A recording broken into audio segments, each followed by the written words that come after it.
Ele está aposentado há 26 anos, trabalhou como operador de máquinas de linha e depois como eletricista dessas próprias máquinas. No programa de hoje eu converso com Antônio Alexandre Dias. Meu amado, querido Antônio, uma alegria receber o programa Desafios. Igualmente. Antônio, já que você está aí aposentado há 26 anos, como é que você está vendo essa mudança da Previdência e até os nossos velhinhos correndo risco e os outros que estão chegando aí até de ficarem sem os seus direitos, sem o benefício daquilo que eles plantaram durante toda a vida profissional? Estão atravessando um momento difícil, né? Ninguém está aceitando essa transformação que está acontecendo, mas se eles não fizerem alguma coisa, realmente os aposentados vão ficar sem salário, não tem como. Pessoa igual eu, por exemplo, aposentei com 46 anos. Né? Você aposentou novo, hein, Antônio? Graças a Deus, aposentei bem novo por causa da área que eu trabalhava, né? Era área insalubre e dava direito a tempo de serviço, né? Então eu não aposentei por tempo de idade, aposentei por tempo de serviço. Por isso que eu aposentei novo. Na verdade, há uma necessidade de uma reforma. A questão que a gente está vendo é que a gente não vê esse corte na própria carne lá no Legislativo. Até mesmo, não sei, não é a minha área, mas no Executivo, no Judiciário, mas cortando somente do povo, e isso é uma covardia. Por isso que todo mundo está revoltado, né? Porque se trabalhar numa área, por exemplo, uma área insalubre, uma área de periculosidade, trabalhar 50 anos, como é que a pessoa vai aposentar numa situação dessa? Eu penso que o debate precisa ser maior, né? Lógico, tranquilo, tem que ser. E tem que envolver todas as áreas, todos os setores, por que deixar algumas classes de fora e pegar somente o povo? Exatamente por isso, né, que o povo está... Porque eles aposentam com o quê? 2, 3 mandatos, estão aposentando. O que é que eles fazem, na realidade? E o que são 2, 3 mandatos, vamos botar 3, 2, 4, 12, se for um deputado, para 25 anos, que é o seu caso, em outros agora 35 anos aí trabalhando e ainda não conseguem se aposentar. Não vão conseguir de jeito não fácil, não. Poucos vão alcançar. Nós estamos aqui agora, aproveitando esse momento, com um aposentado, 26 anos aí, mas correndo o risco também de ficar sem receber daqui a pouco. Lógico que se não fizer alguma coisa, nós vamos ficar sem receber. Mas nós vamos, além de orar, estamos aqui para levantar esse tema, para que a discussão seja mais abrangente, os nossos deputados que possam fazer o dever de casa, os nossos senadores também, para que nessa reforma não venham prejudicar pessoas como o senhor Antônio. Porque eu não vi meus filhos crescer nesses 8 anos que eu trabalhei no trecho, né? A gente trabalhava daqui até perto de Belo Horizonte. Sabe, senhor Antônio, eu falo, o meu pai morreu e não recebeu os precatórios. Ficaram para minha mãe.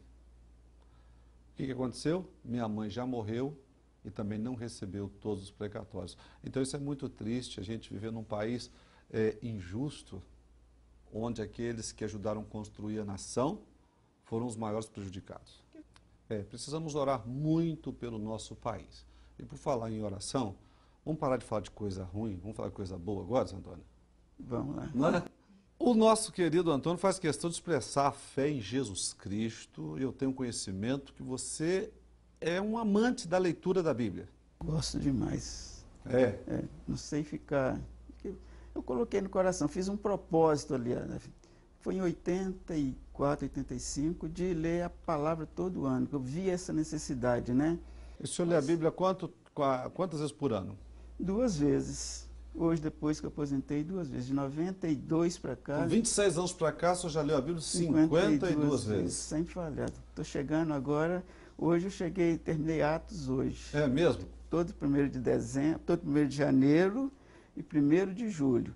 Aí nesse espaço eu sempre procuro ler um livro, um estudo, alguma coisa assim. Qual a importância do nosso telespectador ler a Bíblia Sagrada? Quando nós conhecemos a Bíblia, pastor, a gente sempre nós nos posicionamos no momento profético que estamos vivendo. Eu acho que nós, como cristãos, não podemos andar no escuro. Esse mesmo Deus que falou através de Jesus, né, que nós não saberíamos o dia nem a hora, foi o mesmo Deus que colocou lá em Amós, né? Que Deus não faz nada sem que primeiro revele o seu segredo aos seus servos profetas. Então, veja bem. Então, na Bíblia está dizendo que antes de Deus fazer alguma coisa, ele revela aos seus profetas. Como aconteceu com Abraão, né? Vou deixar de revelar a Abraão aquilo que eu estou para fazer, não é ele, meu amigo? Eu ouvi uma expressão muito forte, que a igreja brasileira ela é analfabeta de Bíblia. Totalmente. De acordo com uma pesquisa da Sociedade Bíblica Brasileira, eu não me recordo o ano, apenas 10% da igreja leu toda a Bíblia. Eu li sobre isso também. O que a Bíblia traz para a gente de benefício? Em todo sentido, né? Porque, por exemplo, como é que eu vou orar, por exemplo, sem conhecer a palavra? Porque nós temos que orar em cima da palavra, em cima das promessas de Deus para as nossas vidas, né? Quando o senhor fala palavra e promessa, o senhor está falando que estão registrados na Bíblia Sagrada. Na Bíblia. Que alguém disse que a Bíblia tem mais de 30 mil promessas. Será que nós conhecemos pelo menos um décimo dessas promessas? E por isso que às vezes você vai orar e a nossa voz, como diz alguém, não passa de um grito vazio, né? Porque não tem respaldo bíblico, às vezes, para aquilo que nós oramos, né? Então, por isso que nós temos que ter conhecimento. Por exemplo, quando Daniel, né, ele fala sobre escatologia ali no final do livro de Daniel, o que o anjo diz para ele, né? Que os sábios entenderiam. Quem é sábio? Como nós alcançamos a sabedoria? Ele falou que os sábios entenderiam. Por isso que eu falo que, eu disse antes, né? É necessário que nós conheçamos a Bíblia exatamente para nos posicionar no momento profético que estamos vivendo, para não sermos pegos desprevenidos na volta do Senhor Jesus. Não, hoje existem diversos cientistas que já mencionam a Bíblia, né? Dando sustentação lá, aquilo que eles defendem, que está escrito na Bíblia. Pois é, hoje você tem que dar uma palmatória, né? Por exemplo, quando falaram que a Terra era redonda, você deve conhecer essa história, né? Se tivesse ido na Bíblia, Isaías já estava falando isso, né? Ele que assenta na redondeza da Terra. Olha que facinho, né? Com as respostas tudo na mão, e tanta discussão, tanta briga por causa disso. Coisinha simples, né? A Terra é quadrada, redonda. Mas esse é o grande questionamento de muitas pessoas, porque elas preferem acreditar no homem do que acreditar em Deus, na revelação da palavra de Deus. Agora, a gente sabe que a Bíblia ela se discerne espiritualmente. E para a gente compreender a Bíblia, você precisa de ter Jesus Cristo primeiro. Lógico. Não é isso? Tranquilo. E o que o nosso telespectador precisa fazer para ele receber, para ele ter esse Jesus que vai auxiliá-lo na compreensão da Bíblia? Logicamente, a Bíblia ela não é para ser lida como um livro qualquer. Ela tem que ser lida buscando orientação do Espírito. Porque o Velho Testamento, por exemplo, que às vezes as pessoas dizem assim, eu trabalhei com um diácono que disse que não precisava de ler o Velho Testamento, porque ele já tinha ficado para trás, era só ler o Novo. Agora eu pergunto, como eu vou entender o Novo se eu não conhecer o Velho? Como é que eu vou entender a Bíblia se eu não entender e não conhecer? Não tem jeito, né? O antigo aponta para o novo. Correto. E o que ele precisa fazer em casa para ele ter esse Jesus agora? Agora, meu filho, é buscar, através da própria palavra, buscar conhecer esse Jesus. Nós precisamos conhecer Jesus, principalmente nos momentos atuais que estamos vivendo. Nós precisamos ter uma experiência com Jesus, buscar Jesus e, sobretudo, buscar esse Jesus da Bíblia. Antônio Alexandre Dias, uma pena que o nosso tempo é curto, porque é gostoso demais a gente falar sobre a Bíblia, a palavra de Deus. Eu quero agradecer. Que eu mais gosto. Quero agradecer por ter atendido o nosso convite e parabéns por ler a Bíblia 2 vezes por ano.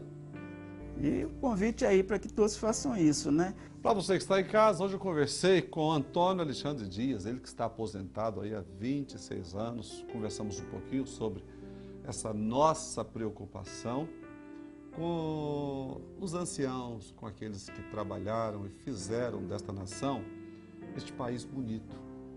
Mas ele pode ficar mais bonito ainda a partir do momento que nós colocarmos Deus em primeiro lugar. Porque como nós, durante a entrevista falamos, feliz é a nação cujo Deus é o Senhor. Um outro texto da Bíblia diz que a justiça exalta as nações. O contrário é verdadeiro, a injustiça humilha. E infelizmente é isso que nós estamos assistindo acontecer na nossa nação. Que Deus tenha misericórdia, que nós venhamos nos voltar para Deus, atrair a presença dEle, pedir o perdão para o pecado desta nação. Desafios, volta já.